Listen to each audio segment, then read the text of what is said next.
राहुल गांधी को जो अशोभनीय आचरण लोकसभा देखा मिलला से आमर जे वरिष्ठ सांसद अच्छा प्रताप षडंगी आहत होती आचरण प्रथम नुहे ये आचरण पे आप कौन कहे सर এটা ভারতের গণতন্ত্র ପାଇଁ ଗୋଟେ ଦୁଃଖଦାୟକ ଦିନ ଦୁର୍ଭାଗ୍ୟଜନକ ଆମ ରାଷ୍ଟ୍ରର ବଡ଼ ପଞ୍ଚାୟତ ଯାହାକୁ ଆମେ ସମସ୍ତେ ମନ୍ଦିର ବୋଲି ଭାବନ୍ତି ଆଉ ଆମ ପ୍ରେରଣାର କେନ୍ଦ୍ରବିନ୍ଦୁ ସମସ୍ତ ଭାରତ 140 କୋଟି ଲୋକଙ୍କର ସେ ଗଣତନ୍ତ୍ର ଅଧିଷ୍ଠାନକୁ ଯେଉଁ ସମ୍ମାନିତ ସେ କଲେ ସେଥିପାଇଁ ତାଙ୍କୁ ମାନେ ଯେତେ ନିନ୍ଦା କଲେ ବି କମ୍ ହେବ।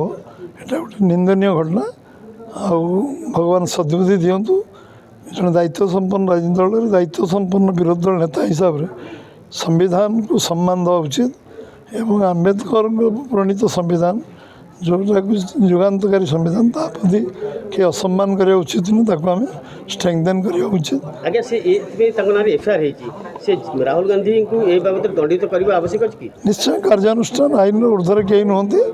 ଯେତେ ବିରାଟ ବ୍ୟକ୍ତି ହୁଅନ୍ତୁ ଆଇନ ପାଖରେ ଆମେ ଆମ ଊର୍ଦ୍ଧ୍ୱରେ ଆଇନ, ତେଣୁ ତାଙ୍କ ବିରୁଦ୍ଧରେ କାର୍ଯ୍ୟାନୁଷ୍ଠାନ ଆଇନ ଅନୁସାରେ ହେବା ଉଚିତ।